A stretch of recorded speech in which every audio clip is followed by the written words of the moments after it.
What's going on, guys? Today I wanted to bring you another Yu-Gi-Oh! 2014 WCQ hat format game.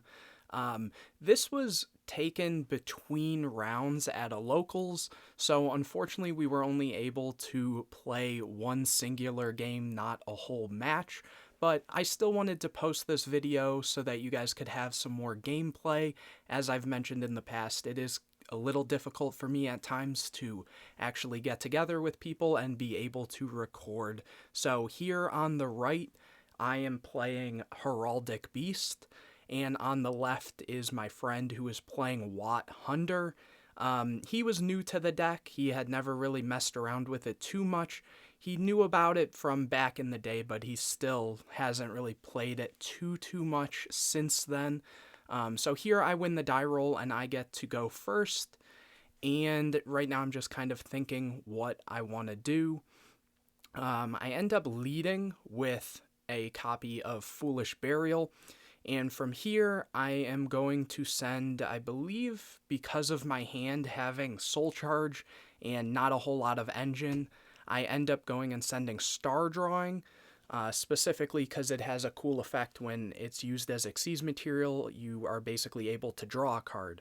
So here I go Soul Charge for 1, kind of also testing if he has Crow or something, and he doesn't. So I then summon a Heraldic Beast Aberconway.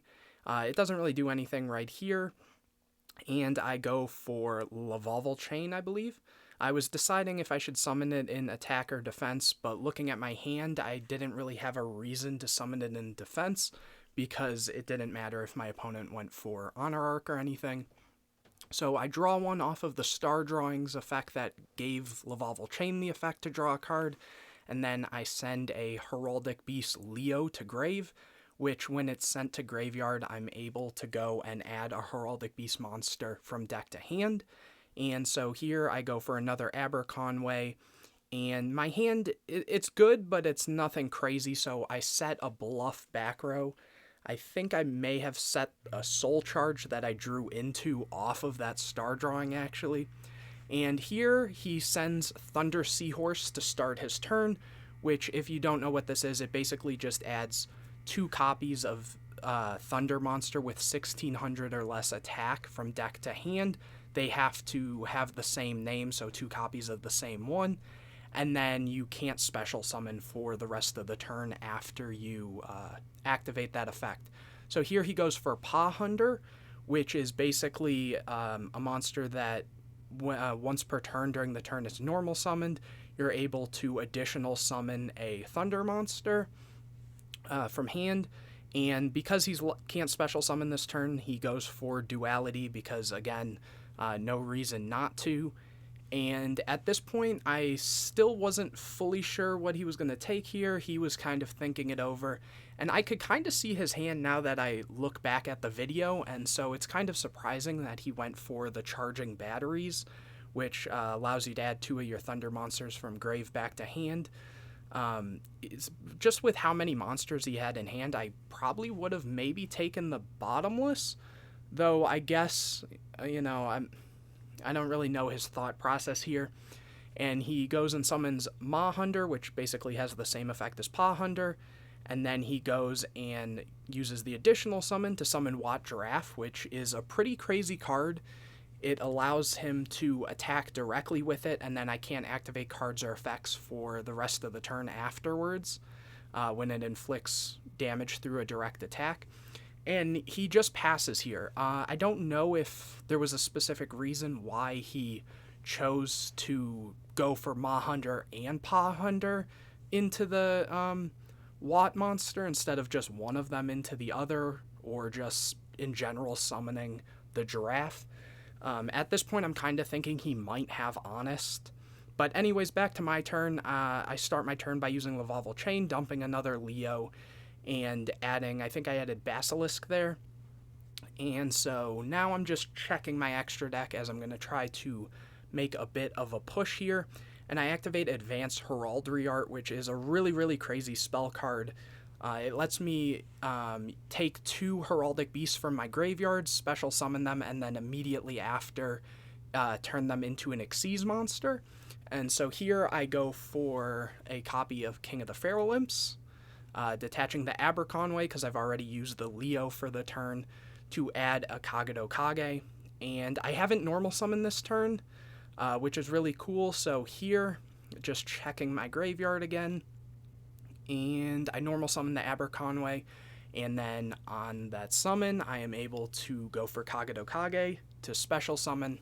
At this point, I was considering what to actually do because Aberconway can clear one monster, but the Kage can't get over another.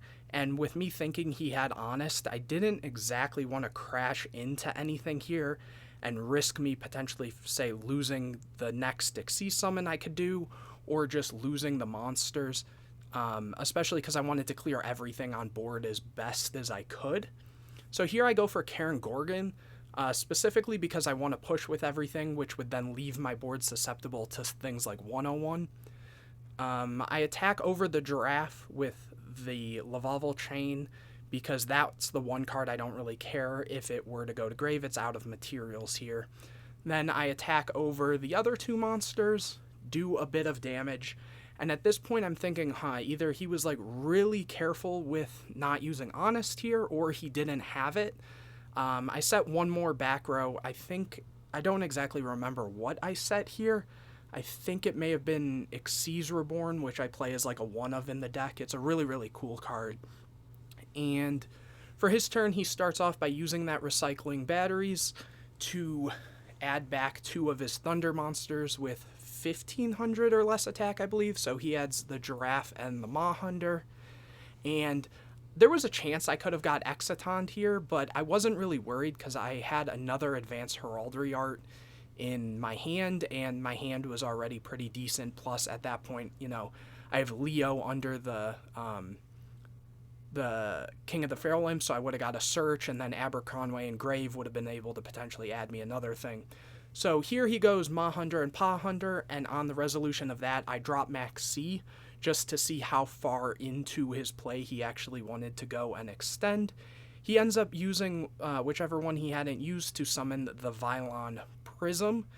Really cool card, and it's a tuner, so he's able to synchro summon into Stardust Spark, and then he uses the Prism, pays 500 life, and equips it to the Stardust Spark, which basically when it battles, it'll gain 1000 attack. And he attacks over the Karen Gorgon, which was probably the right play there, specifically because had he gone for something like a 101 that would target a monster, and just one card, I could change it to one of my other two monsters, but he just runs over it. And here, he crashes his Hunder, and I was expecting, on declaration, once he said it's okay, damage step Honest, and I just didn't do it. So that kind of told me at this point I can push a lot more on my turn for game. So here I detach to add a Kage off the King of the Feral Imps. The Leo triggers because it's sent to grave. It doesn't have to be from field to grave or anything, just sent to grave. And I can add an Aberconway.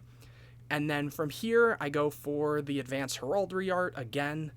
And this time, I take a second, but I go for 101 to just take his Spark Dragon because it's the easiest way to out it since it has that protection and stuff. And I believe here, I just push for game. And that was the end of the game. Like I said, unfortunately not a match, but I wanted to put some more gameplay out. Hopefully if you guys enjoyed this video, you'll leave a like on it, subscribe to the channel, and hit the bell to get notified anytime I put a new video out, comment any videos you'd like to see in the future, and I'll see you in the next one.